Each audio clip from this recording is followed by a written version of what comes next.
അയാളെ അവളായിരിക്കും അമ്മയെ കൂട്ടിക്കൊണ്ട് വന്നത്. മനഃപൂർവ്വം കൂട്ടിക്കൊണ്ട് വന്നതാ. അവൾക്ക് എന്തോ സംശയം തോന്നിയിട്ടുണ്ട്.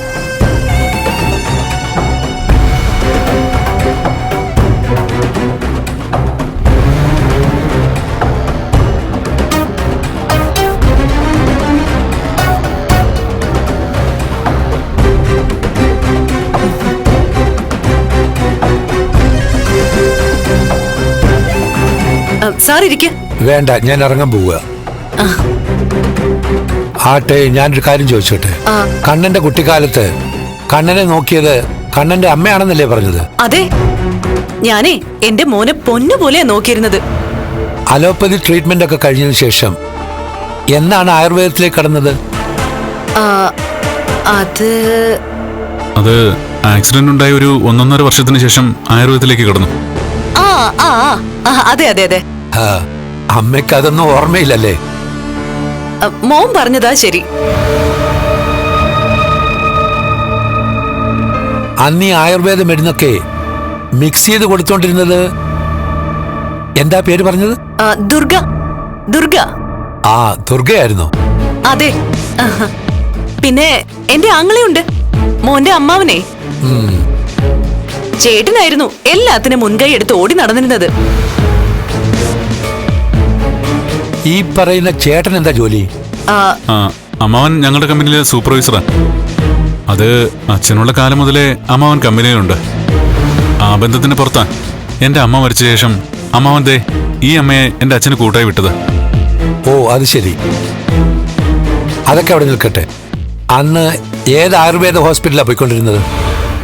അത് അയ്യർ സാറിന് വിളിക്കുന്ന ഡോക്ടറായിരുന്നു സാർ. അദ്ദേഹം ഒന്നും ജീവിച്ചിരിപ്പില്ല. അയ്യർ സാറിന്റെ ട്രീറ്റ്മെന്റിലായിരുന്നു അല്ലേ? അദ്ദേഹം പാറശാലയിലല്ലേ താമസിച്ചിരുന്നത്? അതെ, അദ്ദേഹത്തെ പറ്റി ഞാൻ നേരത്തെ ഒന്ന് സൂചിപ്പിച്ചിരുന്നു. അദ്ദേഹത്തിന്റെ പേര് പറഞ്ഞില്ലെന്നാണ് എന്റെ ഓർമ്മ. അതെ, പറഞ്ഞിരുന്നില്ല.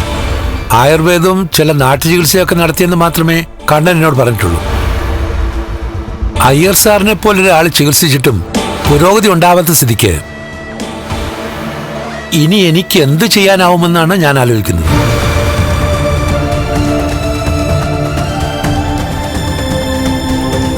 എങ്കിലും ഞാൻ മോക്ക് വാക്ക് തന്നു പോയില്ലേ? അതുകൊണ്ട് എന്റെ കഴിവുകൾ മുഴുവനും ഈ കേസിൽ പ്രയോജനപ്പെടുത്തിയേ പറ്റൂ.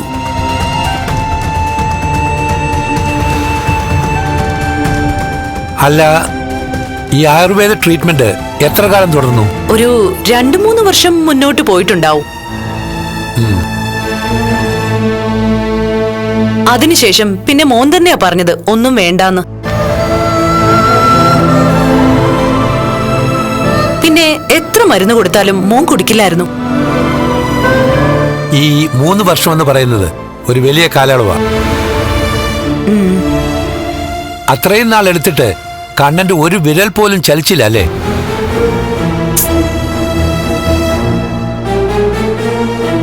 ഇല്ല സാർ, ആ നിരാശയില ഈ മരുന്ന് പോലും കഴിക്കേണ്ടെന്ന് ഞാൻ കരുതിയത്.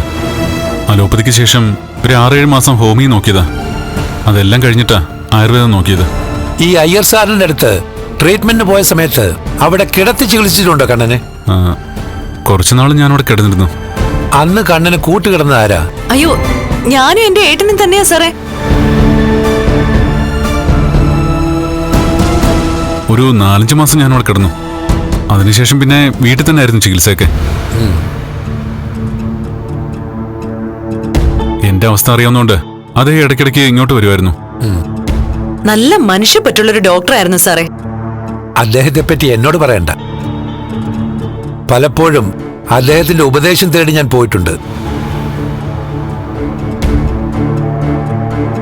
അയ്യർ സാർ കൈവിട്ടാ പിന്നെ രോഗിയെ എവിടെ കൊണ്ടുപോയാലും പ്രയോജനമില്ലെന്ന് പണ്ടൊരു ചൊല്ലുണ്ടായിരുന്നു.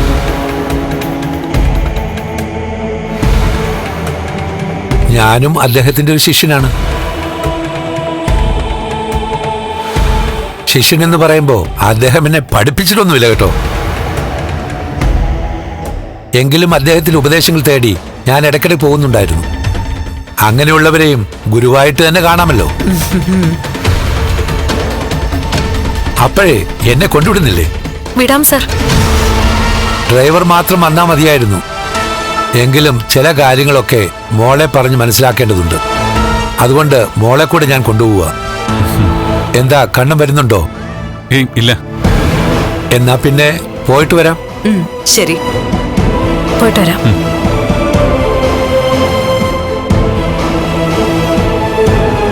അല്ല, ഇയാളെ പരിചയപ്പെട്ടില്ലല്ലോ. ഇതാണോ അനിയന്റെ ഭാര്യ? അതെ.